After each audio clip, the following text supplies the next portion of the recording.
This evening. Good afternoon for those watching on Zoom in the United States and elsewhere where it's the afternoon. My name is Paul Gross. I'm a senior fellow here at the Menachem Begin Heritage Center in Jerusalem. It's my great pleasure to welcome you here in person or virtually. Many of you will know that we have regular events here in English, both in person and on Zoom, usually dealing with either very contemporary issues facing Israel and the Middle East, or sometimes we look at Israeli Jewish history and other topics, as well as, of course, issues relevant to Menachem Begin himself. If you have been on the mailing list and part of this group that regularly tunes in for a long time, you may recall a couple of years ago, it must be now, I did a webinar with an organization called Sharaka that was established to essentially further the relations between Israelis and Arabs in the wake of the Abraham Accords. There are seats over there. My conversation was ostensibly with Dan Pfefferman, one of the founders of Sharaka, but he also asked me if he could bring one of the Arab participants from his really quite revolutionary, from my point of view, trip that they did, bringing Arabs from across the Middle East to participate in the March of the Living visit to Auschwitz and other parts of Poland. And so he brought with him one of the participants, Rawan Osman. And I have to say, in all the many webinars and events that I've done, I can't remember a time that I was so, I would say, emotionally moved by what one of the guests had to say. And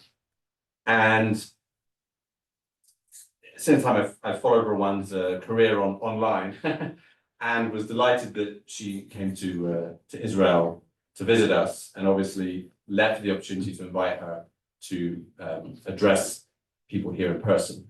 So I'm very happy that she's agreed to come do that. So I'm going to introduce her momentarily. Before I do that, I want to show you a brief trailer of a documentary film that she's been involved in, called Tragic Awakening. So this is a short 3-minute trailer. Just bear with me. I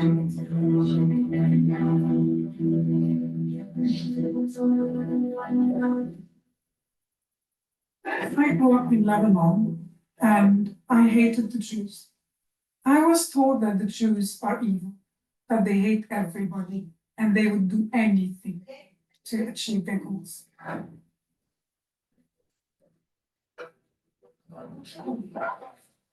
Disemboweled humans and raped women paraded around the streets, while thousands nothing has prepared any of us for this. But never imagining seeing what we witnessed after October 7th. This was the worst massacre of Jews since the Holocaust. Worldwide massacre of the savage Jews. There are people openly celebrating mass murder. History has made that day. Very proud of my people. Very, very proud. They are not cheering for the liberation of the Palestinian people in Gaza. They're screaming, "Gas the Jews." Would love it if they would do it again and again and again. I don't understand anti-Semitism. Anti-Semitism is not just a normal bigotry. Where does this come from? Why are the Jews always here? What's unique about anti-Semitism is that it is incredibly universal. It has longevity like no other hatred.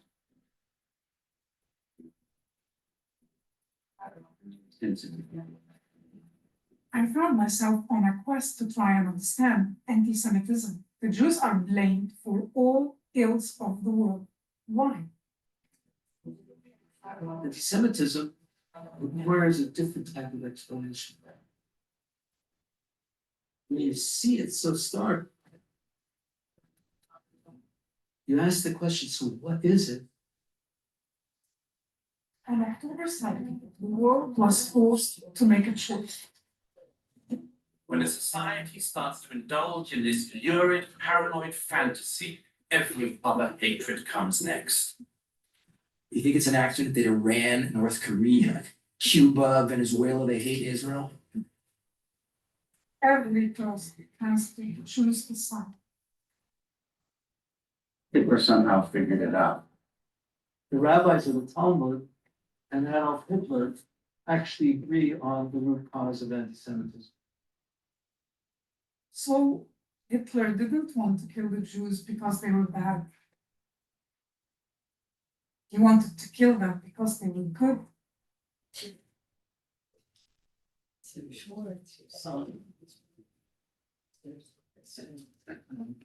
Okay, so we can certainly discuss that film amongst other things, but I wanted to at least show you that, because it's something that Rawan's been involved in while she's been here. Rawan Osman is a Syrian-Lebanese German activist advocating for peace with Israel. She's previously served on the executive committee at PeaceComms, where she documented cases of persecution of activists and political dissidents in the Arab world, advocating for normalization with Israel. She was also involved with the NGO Sharaka, that I mentioned before, where she organized speaking tours promoting the Abraham Accords and facilitated the participation of professionals and academics in Arab countries in a Holocaust education program. Currently, she is studying Islamic and Jewish Studies at Heidelberg University and is the founder of ArabsAsk, which we can discuss. Additionally, she serves as the chairwoman of a pro-Israel organization at Heidelberg University called Post-October 7 EV. So without further ado, I welcome Rawan Osman. Good luck.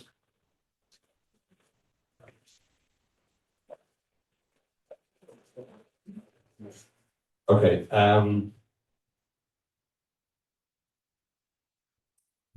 So I'm going to speak with Rawan for half an hour or so and ask some questions, and then turn the questioning over to you, sitting here, and give you the opportunity to ask your own. I'm sure you will have some. Rawan, firstly, thank you so much for coming and joining us in person. Thank you for inviting me. I told you we'd make it. We did indeed. It was a long period of correspondence about this. So some people here will know your story, others won't.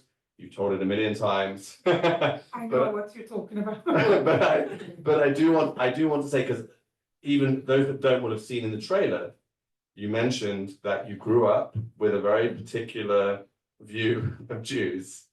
And maybe you could just give us the in a nutshell version of basically the attitude towards Jews you grew up with, and when and how it changed. First of all, thank you all for coming. And Paul, I love the understatement. I grew up with a particular view of... It's a British gift. That and black humor. We need that these days. So I like to call a spade after October 7th. So what I used to think of the Jews is quite simple. Today, I'm a recovered anti-Semite. And my Israeli friends hate it when I say this. They say you're better than that. No, I used to be an anti-Semite. Anti-Semitism is rampant in the Arab and Islamic worlds. And if we were to cure this issue, we have to be clear. We need clarity and we need to be brave. So my mom is Lebanese Shiite from the Bekaa Valley, a stronghold of Hezbollah. My father is from Damascus, Sunni. And they were both secular, this is why they married. And we attended a French Catholic school. And we celebrated both Christian and Muslim holidays. My parents had nothing to do with religion. I grew up in a place, in a town called Shtora on the road between Damascus and Beirut.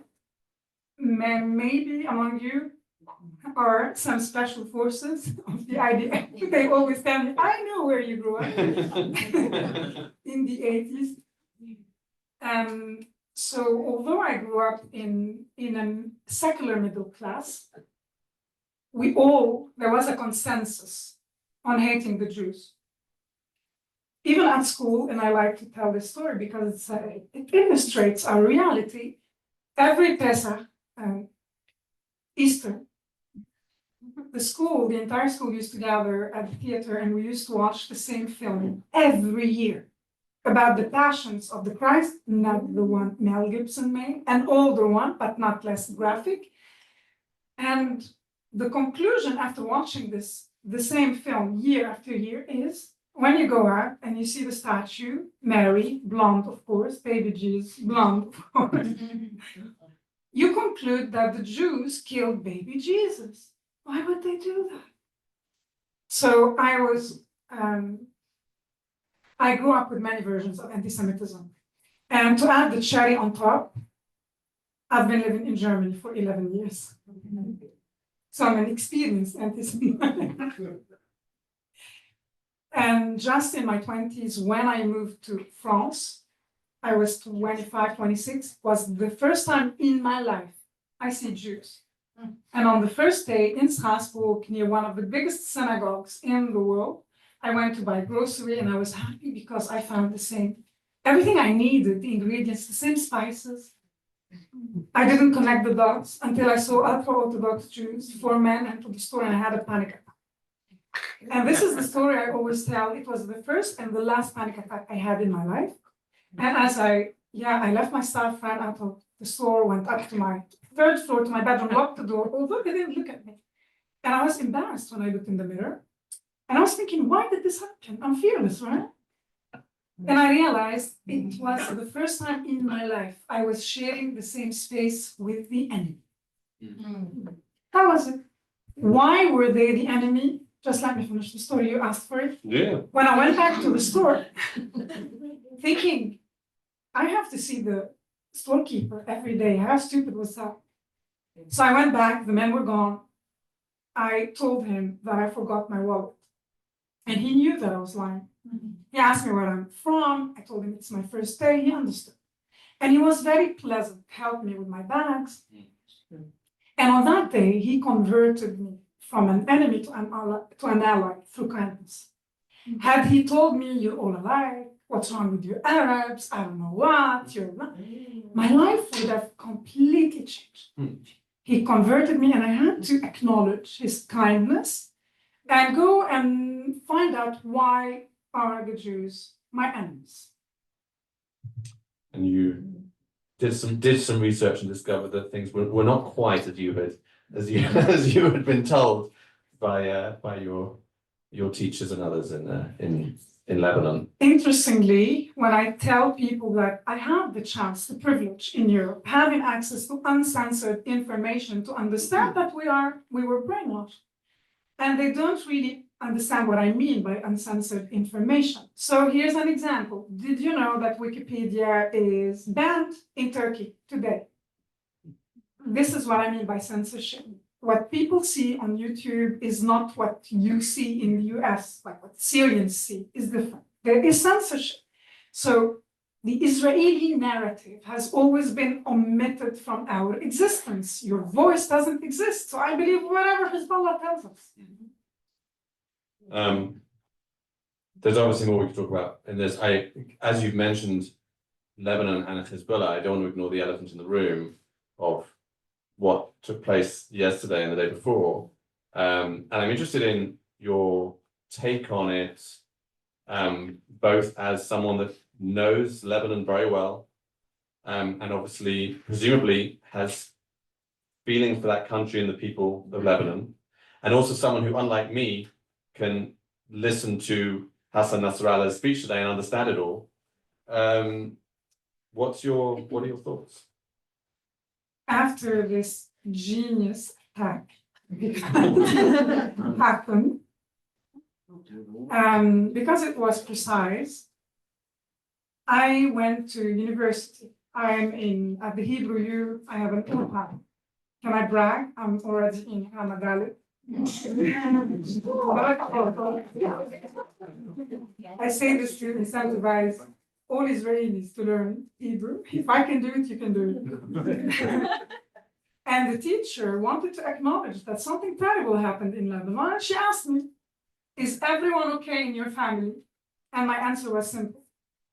None of my family members work for Hezbollah. They're all fine.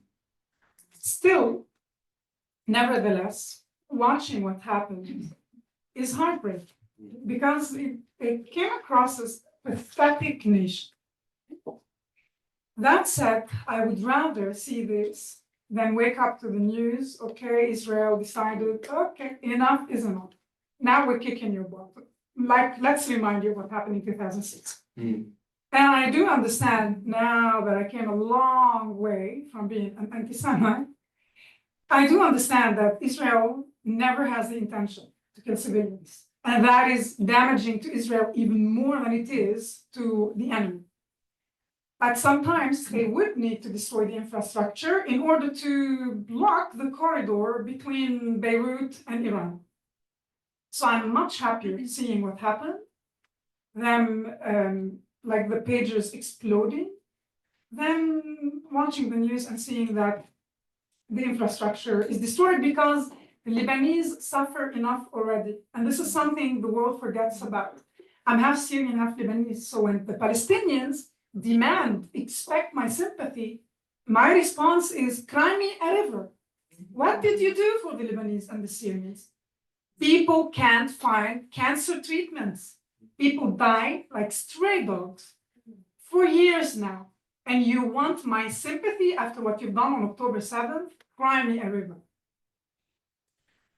So let's talk a little about October 7th, or specifically your response to October 7th, because one of the things that I know from our conversations is that having been involved through Sharaka and other things in a lot of Arab-Jewish, Arab-Israeli coexistence work and these joint projects, October 7th had an effect on you, and in a sense, at least my understanding, it kind of hardened you in a way. Can you speak to that? Let's start with the beginning. I've become active building bridges through people diplomacy with Sharaka and PeaceComms before that, because there was potential peace on the horizon. And we thought that there are enough sensible people out there, educated Lebanese, but also Saudis, Egyptians, Moroccans, and we need to develop a new vision for the future. And all of a sudden we wake up and we hear the news of the historic signing of the Abraham Accords. And that gave us so much hope, and we all got to work. Let's do it. At least under the umbrella of the UAE, the Bahrain, the Morocco and Bahrain. And we knew what Saudi Arabia was undertaking. They were preparing sites that allegedly had historical connections to the Jews. They were going to make a big entry. And these organizations I worked for were not my organizations. They adopted a certain strategy, and I saw great value in what they're trying to do. Okay, baby steps. Their strategy was to humanize the Jew. Okay, I didn't think that was enough, but it's a good start, because something many Israelis don't know, they don't understand why, for example, in Cyprus, when they see Lebanese, when the Lebanese learn that they are Israelis, they are afraid and they don't want to talk to them anymore. The many Israelis or many Westerners don't know about or don't know that in the Arab world, embedded in many constitutions and basic laws are anti-normalization laws and policies. So in countries such as Iraq, you can be executed if you're accused of collaborating with a Zionist. And the laws are deliberately vague, even in Lebanon. What does it mean, collaborating with a Zionist? What's a Zionist? Is it an Israeli? Is it a Jew? Is it an Arab Israeli? The laws are vague. And of course, they are used to target political dissidents. So whoever upsets the acts of resistance, they get rid of them by accusing them of collaborating. And this propaganda machine implemented these laws to dehumanize the Jew. You have no contact with them. Whatever I tell you about the Israelis, you believe it. And if you're religious, Al-Azhar from time to time issues fatwas forbidding people-to-people contact. So you have no connection. You cannot trust whatever they tell you. So when Sharaka or PeaceComms, and there are many organizations, thought, let's tell the Jewish story. Let's avoid talking about the elephant in the room. No politics. Let's take them to Auschwitz. And then many Arabs feel sorry for the Jews, and it transforms their lives, and that's acceptable. Now, after October 7th, when I was asked if I wanted to go on a speaking tour, speak to people at mosques, I said no. No, I wasn't ready. I'm still not ready. This is not the approach we need. Personally, I switched to fighter mode because we were forced to make a choice, aside. October 7th wasn't merely an atrocious act against Israeli civilians and non-civilians, but it was a declaration, in my mind, in my humble opinion, it was a declaration of war on Israel and all Israel represents on Western civilizations. And the world doesn't understand that yet.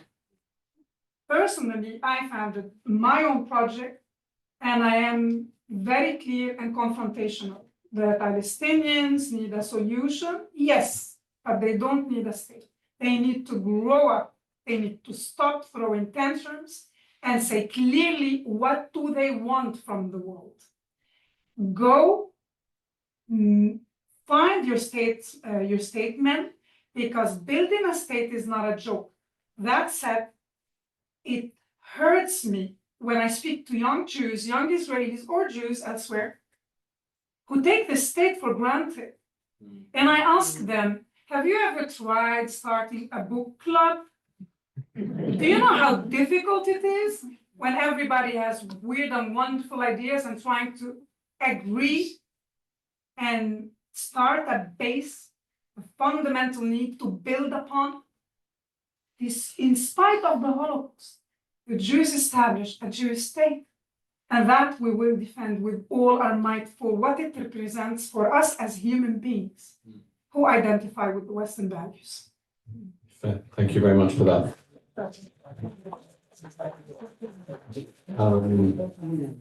When you said that you were asked to go on to some speaking tour of mosques, which you didn't want to do. These were mosques where, in the Arab world? In the USA. Mosques in the United States. Yes. And your concern was what? That you would encounter attitudes that you would find difficult to confront at that time? What was your concern? What did you imagine would happen in these sorts of situations? I lived in Lebanon, Syria, Saudi Arabia, and Qatar. I have thick skin. I wasn't worried about some students throwing a tantrum, or some Muslims being upset. I would have loved asking them, what is Islam's take on rape? For 10 months now, I'm looking for someone who makes a video with me for our social media channel. What is Islam's take on rape? And nobody dares answer. And I don't care, it could be a moderate answering, it could be a radical. Just tell me, what's the theological step? I wasn't ready in November to go and speak to Muslims and pretend as if only we could give each other a hug, everything would be fine. Well, obviously not. How is that working for you? Israelis who are so naive, who think, if only we could love them a little bit more. How about you wake up? Okay. I think that came across loud. The attitude that you've referred to in the Muslim world, I'm interested also in your take as someone who lives in Europe, in Germany. Europe has well-documented challenges, shall we say, with its Muslim population. It varies from country to country, of course. But certainly in Germany, one of the things that we've seen is the rise of the AfD in the recent elections. a party sort of ideologically descended from the Nazis in some way, at least. And, you know, Jews can look at this and on the one hand have concerns, and on the other hand, look at where their support comes from. And at least from my analysis of it, a lot of it comes from a feeling that mainstream political parties of right and left are not dealing honestly with issues that come from immigration, and specifically immigration from certain countries. And Germany had this mass immigration of refugees in recent years. You live there, you're very alive to these topics. What's your take on all that?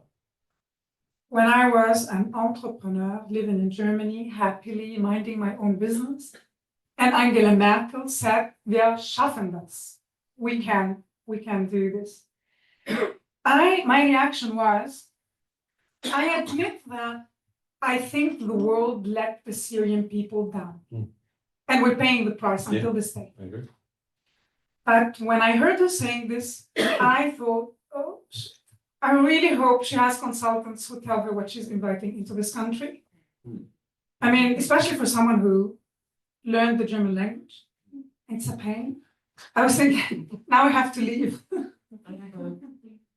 1 million Syrians, mostly men, were invited to Germany out of all places. The majority is anti-Semitic and misogynist. Why do I say that? Why do I dare make such a statement? Because when we moved to Damascus, I was 18. My sisters were 17 and 14. Men feel free to come and touch you everywhere. And people look at you and you have, like, the looks are condemning you. If you don't want to be touched, cover up. If this happened in Lebanon and half of the population back then was Christian, any old grandma would give them a smack. What are you doing? This is, and I'm talking about Damascus. So I imagine what it's like elsewhere in Syria. So Europe was not prepared. This was not the solution. It wasn't up to me. If it was, a buffer zone should have been created alongside the Syrian borders to absorb those who needed to flee. But it wasn't up to me, it happened. And back then in 2015, I sold my business and I realized a catastrophe is going to hit us, especially after the attack on the Bataclan theater in Paris. And I wrote something and nobody wanted to publish it. Who are you? Like, who are you? You're not a writer, you're not a journalist. And it was published by the Washington Institute. And you can look it up. Back then, I was concerned about the far right that will inevitably rise because the left doesn't understand the danger radical Islam poses to human civilization. And if you point it out, you're called a racist. And Islamophobic. Yeah. Look, I think it's beyond fearing the labels. People are genuinely, politicians in Europe are afraid. They're afraid of being assassinated. They're afraid of going up to a podium and saying enough is enough. You either respect the values of this country and you are welcome, or go back wherever you came from. They're afraid. Yeah. Do you remember? I'm sorry for interrupting you. But after the beheading of a teacher in the south of France, Macron demanded of the religious authorities, the representatives, the clerks, the theologians, the imams, he demanded that they condemn what happened and they issue a statement clarifying what's acceptable and what's not, condemning terrorism. Yeah, I didn't hear anything since then. Yeah, I mean, to be honest, I didn't know he did that. I'm actually pleasantly surprised that he did that, because usually what you get from Western leaders with these things, with those after there's Islamic terrorism, is after all the obvious condemnations of terrorism, the sort of almost I don't know, obligatory throat clearing that has to be done, which is this is nothing to do with Islam. Now, there should be a way of saying, we're not saying that this is every Muslim, right? It's not tarring every member of the religion with this brush, but to say it's nothing to do with Islam, just let's It's absurd. It's absurd, and it just lets people off the hook, and it creates, and then if you're not analysing the problem properly, there's no way you can solve it. And as you said, in Germany and other places, if the only party that's calling it out for what it is a party of the far right, then some people who aren't necessarily themselves extremist or racist or whatever will vote for that party, and that's what Out of it's frustration. Out of frustration. Look, even I, and especially that I live in Germany, I have to be very careful. We always try to say radical Islam, political Islam, Right. Islamism, whatever. We're beating the bushes around. But remember when Swedish families, Christians, woke up to the news that, ta-da, your daughter is now in Syria, joined ISIS. Did she convert to Islamism? Did she convert to political Islam, or did she convert to Islam? Here you go. So we can speak about Islam. We can say that some Muslims are moderate. We can say that Islam in its form today is incompatible with this day and age. It needs a reform. Christianity went through a reform, Judaism as well. And we share simple stories that illustrate the situation. Polygamy was allowed once upon a time in Judaism. We move on, life changes, and we don't dare even say that to Muslims. And those who are extreme in their criticism of Islam, like this very famous author, at least in German-speaking countries, Hamid Abd Samad, known in Germany, Austria, and Switzerland, he says there's no way, no way, no way. He gave up on Islam, and he knows what he's talking about. He is a scholar who knows exactly like the history, etc. And the Quran. And I wonder, like, what do you mean we should give up? What do you want to do with a billion Muslims? Dismiss them? Send them to Mars? Of course there's hope. Of course we can introduce a reform. But for that, we need to speak about the elephant in the room. Right. Today, we started thinking, well, maybe we have an issue. We are literally at war. The problem we avoided, also the problem Israel avoided, in Gaza, in the north, Hezbollah, let's ignore it. Well, the problem is so big that it doesn't fit under the carpet anymore. Right. No, I think that's absolutely right. I wanted to at least relate a little to the film that we saw a trailer of. So I saw the film at a screening that was done earlier this week.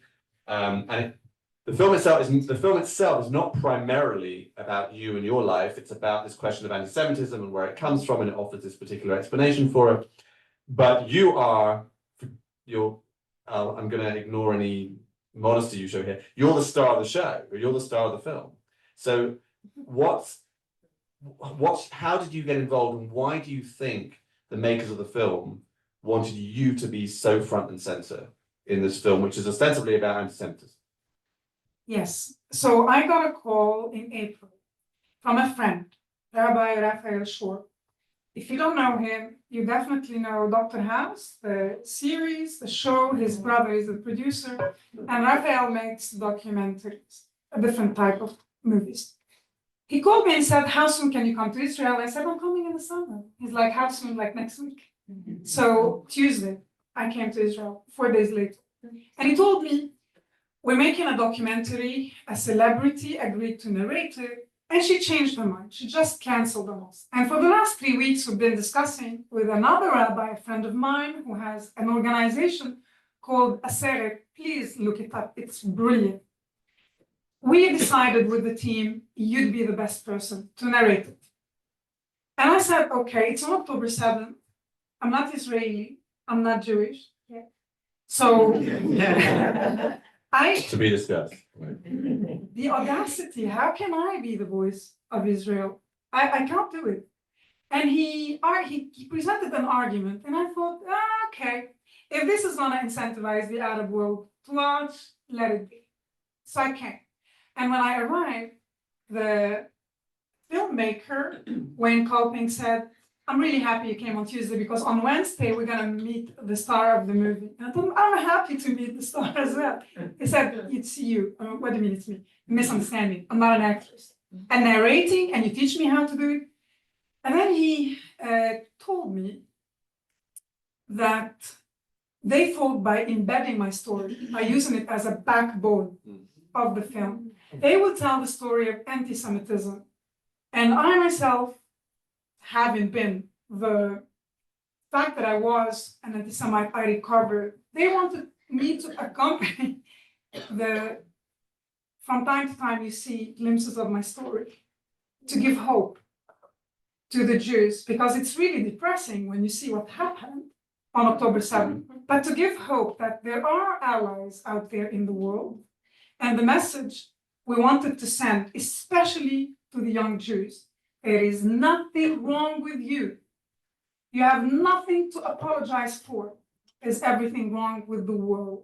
So stand up tall and proud and fight for your space, because the alternative is to vacate everywhere for the bullies. And I think we delivered the message in a way or another. The screenings have been limited so far with a VIP audience, small people who can amplify the messages. But the president saw the documentary today, and I was telling President Herzog, and he recorded a message for us, congratulating us for the film. And he mentioned me. Can you imagine coming from the Bekaa Valley, the stronghold of Hezbollah? Now I'm a champion in Israel. So if that upsets Hezbollah, we've achieved something. Very good. Before I turn the questions over to the audience, you're wearing a Magen David that I can see from here, and you gave a little hint about not yet, and there's I don't want to spoil the film for anyone, but in the film there's more of this of this particular topic of your engagement, not just with Israel and Zionism, but also with Judaism. Can you enlighten us?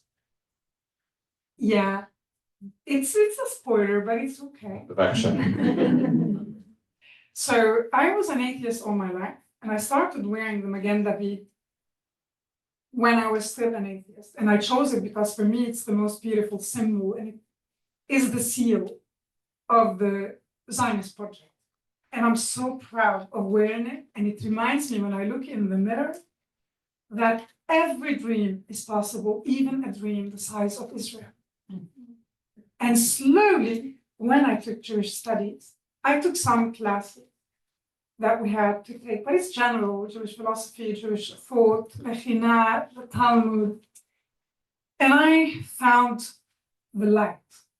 I found my way back home. And I felt guilty for a long time because I thought, why did Hashem show me the light? And if he can show me the light, why doesn't someone who worked for Hezbollah or Hamas see the light? I felt guilty for long, but it took a lot of thought when I decided that I'm going to accept this blessing bestowed upon me.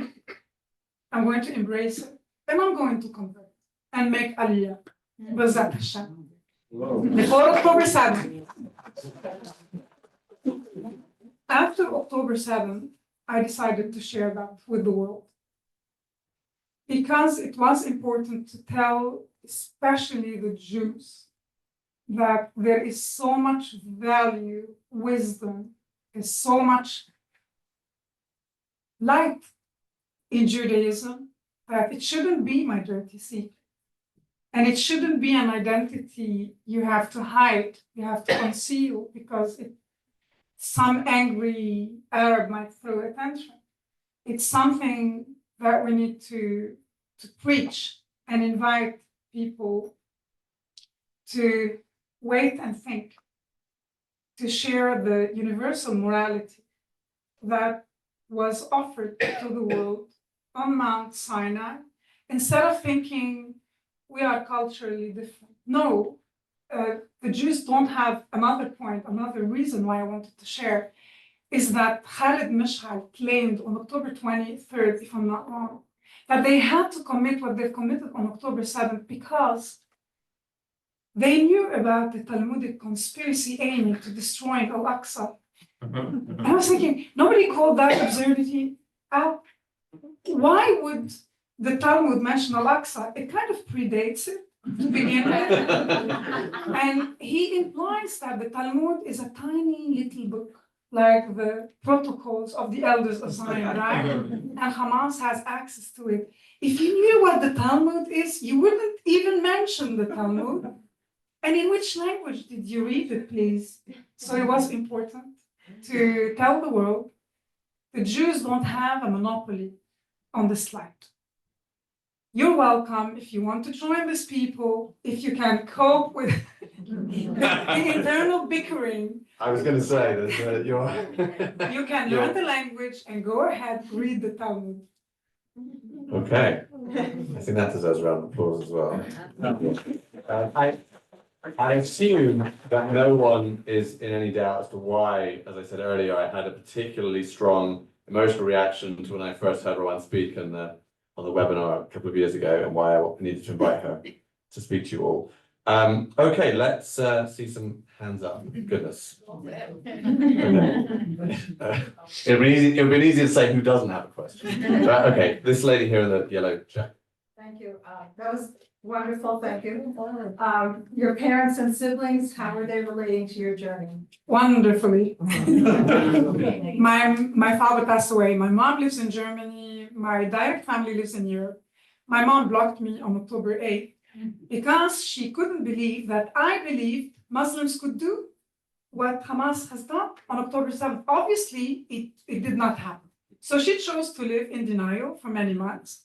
And recently she was sick. So she realized that no matter the political differences, life is short.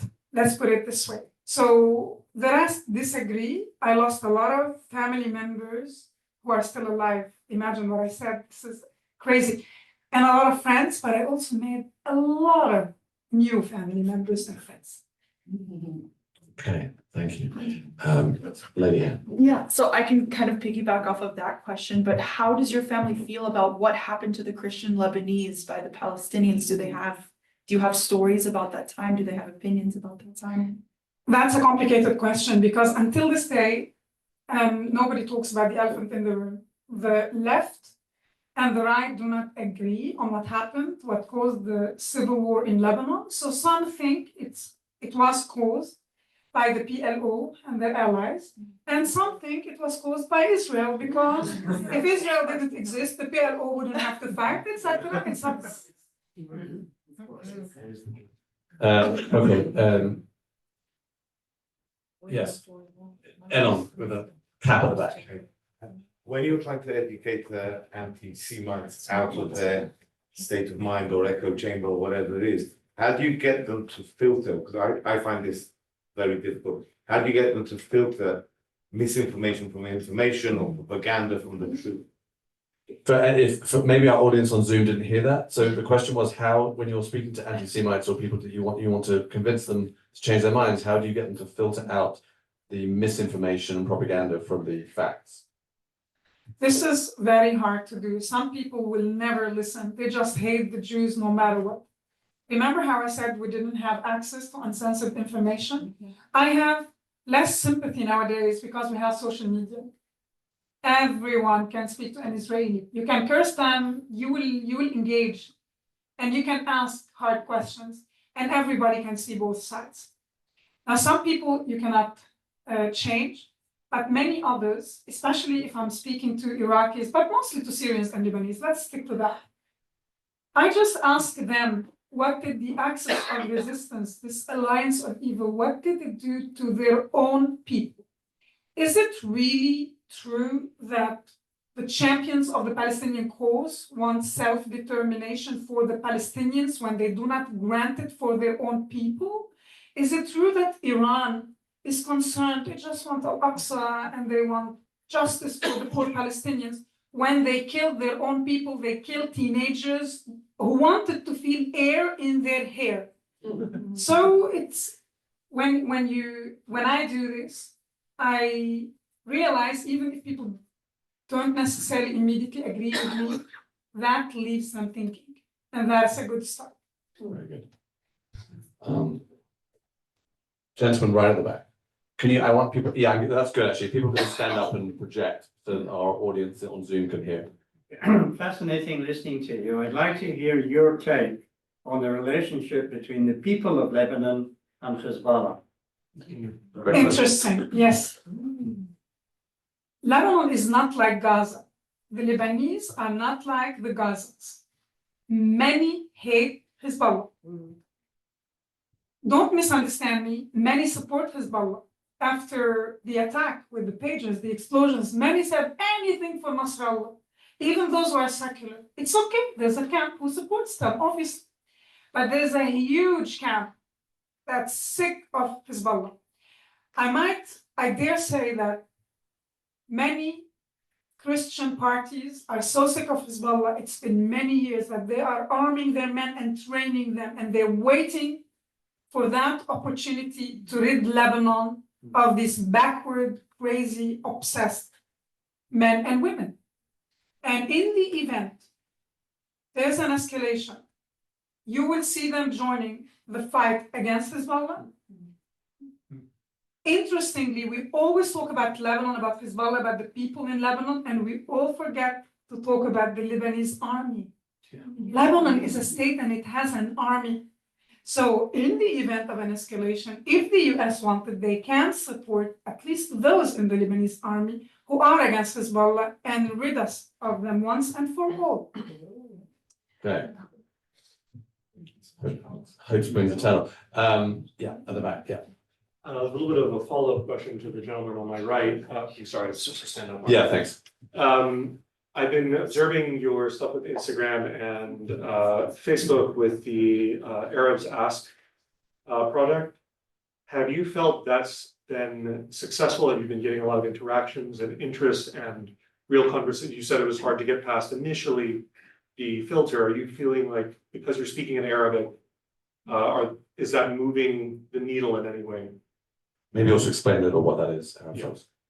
So after October 7th, we started with the university, with the dean, 4 professors and 2 historians, Europeans, Christians, but experts on anti-Semitism.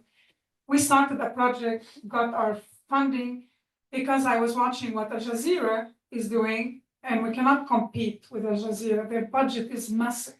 I thought now it's time to use whatever we have. And social media was the answer. Before that, according to my son, I was a dinosaur on social media. So if I can become someone who's known on social media, everybody can do it. So ArabsAsk, the idea was to explain Israel and Judaism to the Arab world. And it developed. So sometimes I do the videos in Arabic, sometimes in English, but we always make it accessible for Arab speakers because I add subtitles. And the comments, most of the comments that are written by Arabs are negative. They bash us, but it's okay because they interact with Israelis. Then they fight, and that's already illegal. It is illegal. So they do this, and this interaction sometimes it ends by people blocking each other, and it's really fun to watch. Sometimes people, you realize that there is give and take, so I don't have to intervene. And I received directly many positive messages, and we documented for donors. People write to me from Tehran, from Cairo, from Damascus, from Beirut, and sometimes I tell them, if you are really in Damascus or Beirut, you shouldn't be writing to me. I'm in Israel. Better not. And people tell me, I'm really proud of you. You're so lucky you can say that. You're so lucky.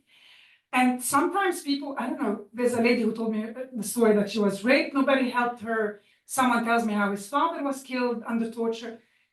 We document this, and I conceal the names, and I always understand why they cannot be vocal. But if someone writes to me from Sydney or Toronto and says, I'm an Egyptian or I'm an Iranian and I'm proud of you, you don't need to be proud of me, darling. You can speak up. What are you waiting for? Very good. Yeah, in the front here. Can you please tell us about your experience from the Lebanese civil war? And did you feel the Iranian influence and the turning point, the shifting from the Shias ethnicity from a secular sect to a religious fundamentalist sect? The Lebanese civil war or the Syrian civil war? Lebanese. The Lebanese, I wasn't born, but okay. But I'll tell you. I lived 18 years in Lebanon, but I'm born in Damascus. And that's still in my passport, even though I have a German passport. And people ask me why. So it's confusing. You're living in Lebanon? Well, because of the Israelis. Because back then in sorry, not sorry. Back then in 1984, the Israelis were doing exactly the same thing they are trying to achieve today. Push, it wasn't Hezbollah only back then, but push their enemies behind the litani. And that was what's happening when my mom was very, very pregnant. So my father sent her to Damascus to deliver safely. So it's the only thing I would say, my experience, and I wasn't born during the Civil War, that my mom and her family, everybody's traumatized. What the Lebanese did to each other is unbelievable. Not only Christians and Muslims, but the Druze, the Muslims, the Christians, the Shia to Shia, Hezbollah and Amal, they're now allies, and they run the country. But what they've done to each other, and this is something I have to say to the Israelis all the time. No matter what happens, no matter how badly you disagree, you'd never do this to one another. It's important to remember. Very important to remember. And what about did you feel the Iranian influence there, or how they are shifting the... I was born in 1984. In 1979, Khomeini turned Iran into an Islamic republic. So this is, did I feel it? Well, there was a war. And Hezbollah was created in the early 1980s. My experience is in France when I lived among the Jews, and I went back having access to uncensored information and watched one of the early videos of Hassan Nasrallah, black and white, romantic, and to listen to the goals. They tell you, they tell you what their goals are. Listening to that, you're like, okay, that I'm pretty sure has nothing to do with Lebanon. Right. Even back then, that sounds like it's against Lebanon, the sovereignty of the state. They don't acknowledge borders, and they're advancing a Shiite agenda. And anyone who knows about that rift between the Sunni and the Shia. And I'm not talking about this religious problem, because if you ask me honestly, I think the Shia have every right to be angry. I mean, back then there were Sunnis and Shia, but this issue, this tiny problem between the Shiites and the Sunnis is a serious one. A political group, the Sunnis now, killed the grandchildren of the Prophet for a political reason. So they have beef with the Sunnis, understandable, but you're definitely working against the sovereignty of every country where the axis of resistance reigns. No, Iran will fight Israel for the last Palestinian and Lebanese. That's the deal. Well said. Okay. Gentlemen. So one of the things I find most fascinating about the Arab world is how they have strong identities on multiple levels. There's family, tribe, region, religion, political group, nation, and all that. And I'm curious, how is that different or the same between here and Lebanon? And number one. Number two, how can understanding that be used to know how to deal with the situation in Lebanon? Between here and in Lebanon, what do you mean? Like between Israel? Between the Arab communities and groups in Israel and Lebanon, is it the same or similar, and how can you understanding? I personally feel that understanding that here in Israel can be useful in making peace with the communities here, and so I wonder how that would be in Lebanon as well. The different identity groups. I think we need to make a distinction between the Israeli Arabs and the Palestinians, because in my experience, and I also went to the Negev desert, so I met Bedouins. These are already very different groups, very different culturally speaking. And the Israeli Arabs, those who live in Yafo and in Haifa, the ones I met, the Druze communities, are very, very, very similar to the Lebanese. But that said, I find the Israelis in general to be very similar to the Lebanese. So we were concerned, is Iran going to strike today, tomorrow? Is there an escalation?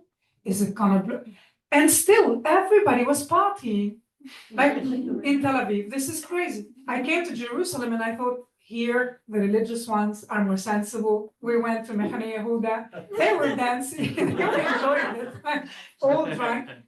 And this, at least from what I know, the countries I lived in, this is something the Lebanese and the Israelis have in common, this love of life, this love for life.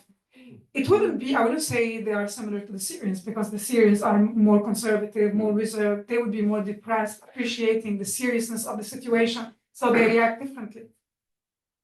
So I wouldn't be able to compare Arab Israelis to the Lebanese in general. The Lebanese society is very diverse. And I would simply say that Israel in general is very similar to Lebanon. That said, I would never be able to compare the Palestinians to the Lebanese. It's a different mentality. Yes, I find the Gazans and Palestinians in general, and I came the closest to the Palestinians at the Hebrew U. I had never had so much contact with Palestinian students at Hebrew University, yeah. especially those coming from East Jerusalem. Right. And I find them to be way more conservative than anything I know in Lebanon. And angry, maybe understandably. There's anger and religiosity. They were telling me how many hours they learn about Islam per day, and this is something you'd rarely find in Lebanon in general. But I'm also talking, like now I have to remind myself, I'm talking about the time when I lived in Lebanon. Nowadays, Lebanon has changed. Back when I was a teenager, half of Lebanon was Christian, the other half was Muslim. Today, half the country is Hezbollah, and the other half is everyone else who refuses to leave or cannot leave the country. But I have to tell you something. I just remembered apropos schools and education and religion. After October 7th, I shared something with my professor at Heidelberg University, and it was an exam of 6th graders that in the Bekaa Valley, there's a school, and the students had an exam, and I think it was in civic rights class, and you can see the grade, you can see the name of the teacher, and the exam they had was about Abu Ubaida, the spokesperson of Al-Qassam Brigade. You see his picture, and there are questions under that. What's the name of the historical battle? When was it? What's the name of this hero? Unbelievable. And this is how rotten is the situation in Lebanon. Okay, yes, Jeff. Two quick questions, Rawan. First of all, now that you know Hebrew, when are you running for Knesset? But seriously, we do a lot of things well here. We excel at quite a bit, but we're often criticized for our public diplomacy. You are obviously great at making the case. What suggestions do you have for us to improve our public diplomacy, especially or particularly in the Arab world? I must say, thank you for the questions. I must say that I am critical of the approach at the Ministry of Foreign Affairs when it comes to the way they speak to the Arab world, because they speak a different language. This is not how you get through to them. But in general, and maybe there's a reason why the strategy is the way it is. But I wouldn't be too sure. In general, when I spoke at the Knesset, and that was a very, very, very emotional day for me. This was a select committee meeting or something. What was the context of your? I was asked to speak about the situation of women in the Arab world. Right. And that speech went viral. I seized the opportunity. It was such an honor coming with my background and being able to speak, to be the voice of women and speak to what happened on October 7th, but also my experience, my grandmothers, my aunts, my friends. When I spoke at the Knesset, a lot of people approached me and said, we need someone like you at the Knesset. So I'm working on it. This is what I'm working on. But I added a message at the end of my speech, and this is what I would recommend always to the Israelis. You cannot afford division. your worst political opponent, worst Israeli political opponent would never kill your son or rape your daughter. So you can argue, you can disagree, you can hit each other if you like, but behind closed doors. I would go even further and say this campaign against Bibi Netanyahu is celebrated in the Arab world. Have your debates, your fights, your arguments behind closed doors. You are a democracy, and you should remain a democracy, and you're a beacon of hope in the Middle East, but you cannot afford being a democracy like any other democracy because we are dramatically outnumbered. So we have to develop smart methods, like the one the Mossad developed when they killed Hani, not less than in Tehran, or what they've done with the pagers. We need to be creative and try to recover, heal the Israeli society in a different way, and send a message to the Arab world through public diplomacy by saying, Israel will prevail no matter what, and you have to truly believe it. We're not bluffing. At least I personally know it in my heart. Israel will prevail, B'ezrat Hashem. And the Israelis have to continue steady on this path. You're fighting and fighting together, and Israel and the Israelis and the Jews faced worse than this. And not at any point we should say that we are so drained, we will give up and leave, because this is exactly what the axis of resistance is betting on. Okay, thank you. Yes. Hi, Rawan. You said so much about the various, the politics, the religious side. I'm wondering about how it's affected you, Rawan, personally, because there was a time where you must have felt more and more distant from your own people. You realized that you just didn't think the way they thought anymore. Can you tell us a bit about how that felt, kind of feeling apart from the people that you were once part of, well, you are still part of them, and your journey towards how isolating that was and how you dealt with it? Yeah. No matter the transformation I go through, I still own my story. So when Lebanese say, oh, you are a disgrace, never say that you're Lebanese. You are a disgrace, never say that you're Syrian. I am all those things and what I become. Even when people tell me, don't say you're converting, you're discrediting yourself. I am all those things. And of course, as you said, I felt for a long time very lonely and suspended between both worlds. Also here in Israel, the first time I wanted to come, we have a mutual friend who offered to arrange a VIP status so that you don't get interrogated. And I told him, he said that I will not be interrogated. How do you know they have to? No, I have nothing to hide. And I know just because I have that gut feeling that I am on the right path and everything falls into place. Nevertheless, I do understand that many Israelis are very skeptical. So they speak to me with a lot of skepticism, like, what are you up to? Tell me more, where did you run? So I understand that, and I understand those Arabs who accuse me of, you are a Mossad agent. They don't understand what the Mossad does. That's stupid, right? And so you're paid to do this, to do that. I understand every position, and I feel suspended between these worlds. Nevertheless, when I come to Jerusalem, even when I am alone, I feel at home. And I feel an inner peace I cannot describe. Thank you. Okay, still a bunch of questions. Yes, gentleman here with the glasses. Please tell me the percentage of population in Lebanon and Syria who will be ready for peace with Israel. The percentage of people in Lebanon and Syria that would be ready for peace with Israel. Yes. If I knew. In your estimation. It's either 1% or 20%. No.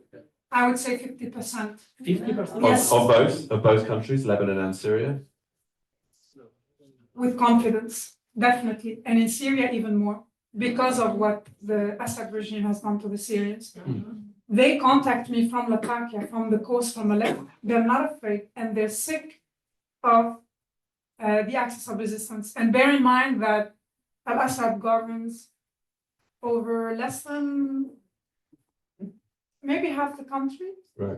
Idlib, like that side, is under Islamist rule, and the other side, Rojava, they have quite a large chunk of land they're governing. That's an interesting experience, the Syrians and the Kurds. So people are very, very, very tired, and they realize your enemy is not Israel, and the Syrians will never forget that the Israelis treated them in Israeli hospitals once upon a time. I speak to many Syrians in Europe who tell me, you can't believe this. They treated us for free in Israeli hospitals. See a small gesture, like what I said earlier about the storekeeper. He converted me from an enemy to an ally through kindness. Yeah. This is important. Yes. Apropos of the public diplomacy, that's also, I think, worth noting. Yes, the lady at the back. Thank you so much for everything and for coming tonight. I wanted to say I really understand why you wouldn't speak in mosques right now. Are you willing to speak at American universities and in European universities? Because I think we have a crisis with our youth, and your message, they might hear it more from you than from us. Happily, Bismillah. Once the film started screening, and it started in the US and in Canada as well, I started receiving a lot of invites to come and speak. At universities, I don't mind. Back in November, I spoke at a university, I believe in New York, and some Arab students were upset in the back. And one asked me an interesting question. Piers Morgan kept asking, he kept asking about proportionality, proportionate response, proportionate response. And these students said, isn't it enough back in November? Isn't it enough? Isn't it enough? How many more victims? As if it's tit for tat. And I was sick of this question. And the others on the delegation answer because they're softer than I am. So when these Arab students asked, I'm like, give me the mic, it's enough. I told them, how many IDF soldiers should we send to Gaza to rape how many Palestinian women? This is how absurd the question is. It's not tit for tat. So at the moment, especially seeing this shift around the globe, and that the masks dropped, and the fact that the Jews and the Israelis are intimidated, bullied all over, I realize that I have a certain effect on young Jews, and I give them that boost, and I will do it. Yes, happily. Okay, yes. I would like to ask a question. I would prefer to ask it in Arabic, but I will ask it in English. You can ask in Arabic, but then Rawan will have to translate for us. Edith is a friend and she's fluent in Arabic. Edith, if I run for the Knesset, I'll make it compulsory for every Israeli to learn Arabic. Yes, not a bad idea. Not a bad idea at all. I would like to ask you, because I volunteer in Hasbara to the Arab world, which or what other messages you suggest me to deliver to the Arab world, except Israel will prevail and we are strong enough? That the Israelis want peace. Share, passages from prayers. The Israelis are invested in peace. And I find it very effective to tell Muslims that Jerusalem for the Jews is as important as Mecca is for the Muslims. And at least the Jews will allow everybody to pray in Jerusalem. And when people, they use this term, Zionist, it's an insult, it's like a curse word. And I thought about it for very long. How do I explain to the Arab mind what's a Zionist? And I decided to put it this way. A Zionist is someone who knows what the word Zion means. A Zionist is someone who knows what Zion means for the Jews.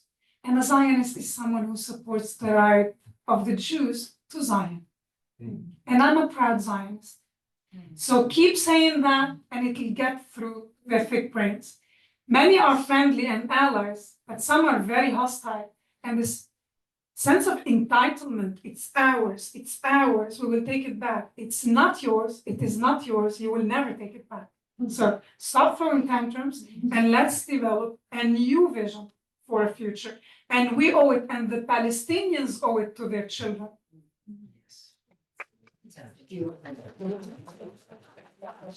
Okay, this gentleman here in the blue shirt.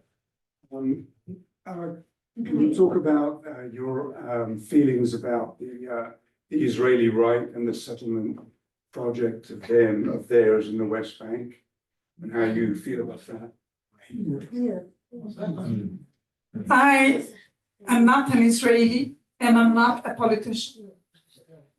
I think that Israel is a tiny country and it's the only Jewish state in the world. I also know that Jordan is governed by a royal family that did not come from the region. And the Arabs and the Muslims have no problem with that, that you give such a big chunk of land to a family that stems from Hijaz. Nobody has a problem with that. Now, if you ask me that if the Israelis are breaching international law by allowing settlers to live in the West Bank, maybe they are, if the international law says that. However, I do believe that the Jews have the right to live in this country. And I think that the Palestinians were lied to, and some of them know it's a lie. Palestine was never a country. It was never a state. Israel wasn't a state as well. It became a state due to perseverance. There was a clear project. There were statements who built a state. Now, Palestine was never a state. For it to become a state, the Palestinians have to mature and develop an identity that is not based on falsehood, on illusion. And then we can talk about the region, about the Middle East, and how we can move further. If you are implying, maybe, and maybe not you, but a lot of European journalists imply that for this to end, we just have to give Gaza to the Palestinians and the West Bank to the Palestinians. Israel should withdraw, and there's everything will be fine. I don't believe that because we have proof. In 2005, even the cemeteries were emptied. Bones were taken out. You've uprooted settlements. You've left greenhouses for the Palestinians, and they had a lot of money. And I think that on October 7th, we realized that the world has seen that the Gazans did not lack the money, the assets, the connections, the know-how, and with all that, what have they done? So I invite the entire world to stop infantilizing the Palestinians, to ask them to take responsibility for their actions, and to demand that they pay the price for what happened in Gaza. On October 7th, my first thought was, if I was a mother in Gaza and I woke up to the news, I knew exactly what was going to happen to my family. And the world is looking at Israel, what Israel is doing, and the world is asking Israeli politicians, what will happen in Gaza after the war? It's not our problem. It's not our problem. You are insane. Someone should help you. We shouldn't be helping you. We shouldn't be supplying you. Well, you openly state that your goals, primary goals, are to eliminate us. And we appease them even more by telling them, okay, now we were talking earlier about Spain. We will come together on the global stage. We are countries who will now acknowledge, recognize Palestinian state. Where? Who's going to govern in this state? How? So let's stop infantilizing them and thinking if only the settlers weren't there, everything would have been fine. We've seen what happened in Gaza. Did it work? Were they happy? Did they get to work? Did they build something, an example that's worthy of supporting? No. So I don't think on top of our agenda is the right, the far right in Israel or the settlers in the West Bank. And I just end on this point. Why do we talk about the West Bank and never about the East Bank? Jordan, for those who aren't aware of that. It reminds me, of in 1948, when President Truman was under pressure by the State Department and the Pentagon not to recognize Israel. And they came, and George Marshall and others came into the Oval Office and said, this is a terrible idea. We should be supporting the Arabs for all kinds of pragmatic reasons, realpolitik and everything else. And one of the things that Truman said to them was, the Jews have earned it. They've earned the state through what they've done these past decades in Palestine. Okay, we have time, I think, for maybe 2 more questions. Let's go to the lady in the corner. I'm curious, you've spoken a lot about the being educated to hate Jews and Israel. You haven't mentioned the Great Satan, America, and I'm wondering how much education about hatred toward America plays in this story, and if it's a lot, as I suspect it is, how you see sort of the Israeli and American and Arab and global story sort of all coming to you speak optimistically, and I'm wondering how. Easily. There are things that don't need to be rational, or things that don't make sense, but it works. I'm a believer, and I always tell people who think, what can we do? What can I do? I'm just a doctor. I'm just a teacher. I'm just a mother. Theodor Herzl was just a journalist, and he was a dreamer, and he was a believer. And look how far we've come since then. I am optimistic because I truly think that what's right will prevail at the end. To your question about America, I did not attend UNRWA schools. I was at a French Catholic school.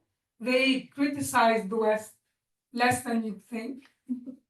But in general, the political rhetoric, when they speak about Israel, what Israel is doing to us and to the pro-Palestinians, they say, and again, just now, Hassan Nasrallah, I was watching his speech before I came.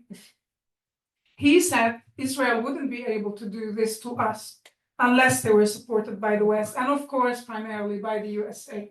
And he talked about the audacity, this attack took place right after Amos Hochstein left, but they always do this in total disregard and disrespect to the Americans. They're trying to create a rift, and at the same time, they're continuously shooting against the American administration, no matter what it is. So yes, the biggest, the devil is America and everything America supports. But I am optimistic also because maybe you can look it up on YouTube. There's a very interesting clip of Hassan Nasrallah. You can see him in the background on a massive screen, preaching, and people gathered in the southern suburb, not today, it's Sonoma. And he's talking about America, the devil, the West will take it down. And a brilliant Western journalist zoomed out, and you can see behind them massive boxes, and on them is US aid written. They depend on America to feed their people, and they're cursing, and they're up in the air with arms, etc. There is hope, because I truly think that in the West there are so many intelligent people who will eventually wake up and say enough is enough. And when legislators, especially in America, ask, what can we do? The answer is simple: conditioned aid. Very good, very good. Which America did in the past, of course, with the Soviet Union. Yes, lady here. And then the and don't worry, I saw your hand. You're looking very disappointed. Don't worry. So this lady, and then you'll be last, and then we'll finish. Yes. First of all, I'd like to say that I discovered you on social media a good few months ago, and we've been talking about how to reach the Arab world and others, but for Israelis and Jews and people who discovered you, it's an amazing comfort to see finally people speaking up, people from outside our community or our supporters to come out of nowhere and start speaking up very loudly and very eloquently. And I'm sure you've inspired a lot of others to do so, and you see more and more of these people coming up. So, kol hakavod. And then my question was, you mentioned your son earlier. Don't want to go into details, don't want to ask inappropriate things, but where does he stand? I mean, whatever your choices are might not directly affect the life your siblings and parents, mother lived, but your son, it's a different story. How do you protect him from people who live around his life where he might make different choices? So my son understands what I do. Even the synagogue in Strasbourg, that story, I took him in 2018, he was 9 or so. For me, it was very important, even when he was really small, young. It was important that he understands my process of transformation. And when I decided to convert, I took a long time, nearly a year, and I told the rabbi, I'm not in a hurry. More important is that my son doesn't doubt my sanity. Because when I told like, Mom, sit down, what happened? Because mea culpa, I raised him an atheist, and I had to, he developed a lot of respect for my decision. And he did not grow up in the Middle East. He doesn't speak Arabic. He doesn't understand why I decided to divorce the Arab culture. And I had to introduce bit by bit my experience and why after October 7th, I have to be active on social media. And at the beginning, I didn't have a plan. We didn't have funding. I had literally zero experience. I was a dinosaur. So I had to ask him to download the app for me. He's like, Mom, what do you mean you want to make a video? This is so embarrassing. What if my friends see it? And I was like, what? How many followers? Why do you have followers? Why are you? And then when he understood that I had a following and we're doing this professionally, he said, how can you do this to me? And I told him the night before I came to Israel the first time, because he was really annoying and insisting. He slept at 2 a.m. He thought he's gonna make me change my mind. I told him, I'm not doing it to you, I'm doing it for you. Everyone, including myself, before October 7th, we always think they have to do something about it. What are we talking about when we say they? The politicians? And if you're so upset with the politicians, become a politician. It's not that hard. So we can no longer count on them because we are dramatically outnumbered, because we need to roll our sleeves up and get to work, all of us, even if someone is only capable of speaking to one person, do it. One person is a start, do it. If you explain it to your doctor, that's already an achievement, help us.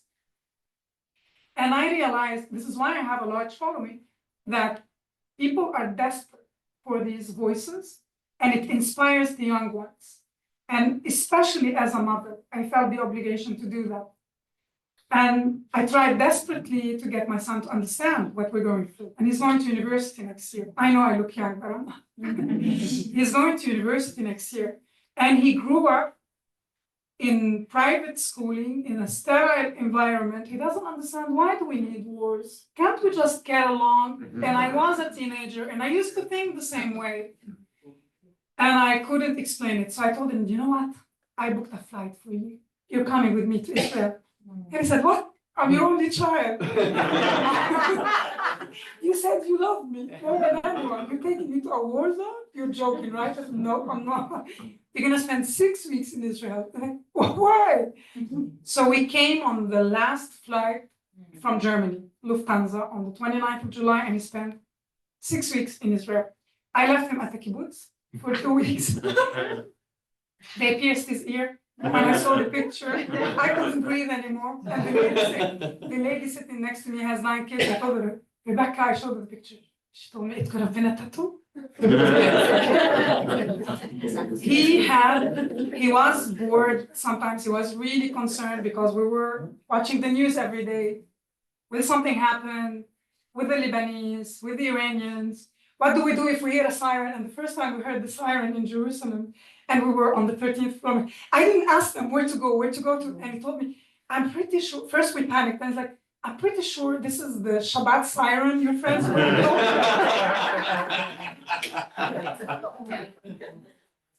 although sometimes it was very boring and he was nervous, it was memorable. He will never forget the experiences he had in Jerusalem. We were ordering food at Ben Yehuda, and three young men sitting behind us thought I'm young, and they were making stupid remarks about me in French. So I turned and I spoke to them in French, and they were very embarrassed when they saw me. And I told them, no worries, but your punishment is we're joining you for dinner. They're like, "Oh, we're joining you for dinner." That's my son. And he's told that yeshiva students are crazy, and you're gonna explain to him what they do. So one was from Basel, one was from Vienna. They spoke English, French, and German. And at the end of the dinner, they were talking about sports. Every experience he made in Israel is worth gold. So he supports me. He understood when he left that it's not fun. He spoke to so many soldiers, some a little older than he is, and they've been to Gaza. It's not fun, and he understood. And he will be a voice at his school, explaining to those who think that I'm doing the wrong thing, or you should be supporting the Arabs because these are your people. He is a friend of Israel, and I'm pretty sure in the future he will always be an asset and an ally.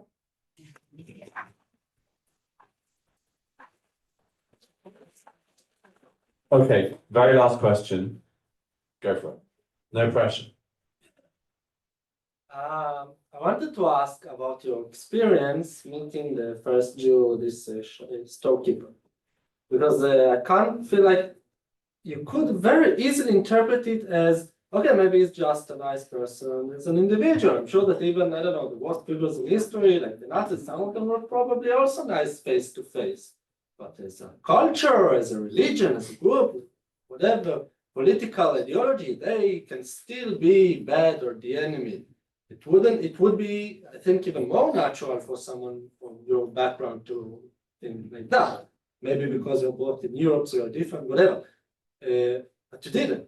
I did. You think I didn't, but I did. I'll tell you why. Brilliant question. He was nice, and he didn't know if he'll ever see me again. But I lived across the street, and I lived in a big house. The lady had 9 bedrooms.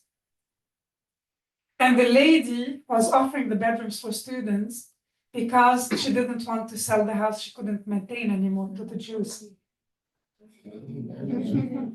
So I spent months sitting on the windowsill. It's an old house, so the windowsill is very wide.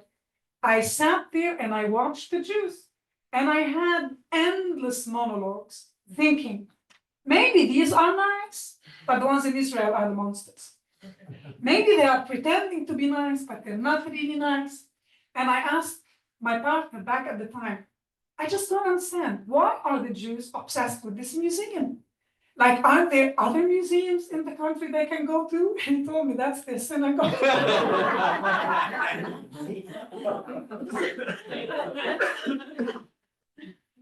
And it was the first synagogue I've seen. I mean, an active one. The ones in Damascus are dusty and destroyed and deserted. So it took a long time. You shouldn't imagine that he converted me on the spot. It took me, I lived there in 2011. I took my son to the synagogue in Strasbourg in 2018. I did my homework for long, thinking maybe those are nice, other communities are bad, blah, blah, blah. Tried to speak to a lot of people. And I never dared until 2018 to even ask to go into the synagogue. It took me a long time to trust, so it's not an easy process.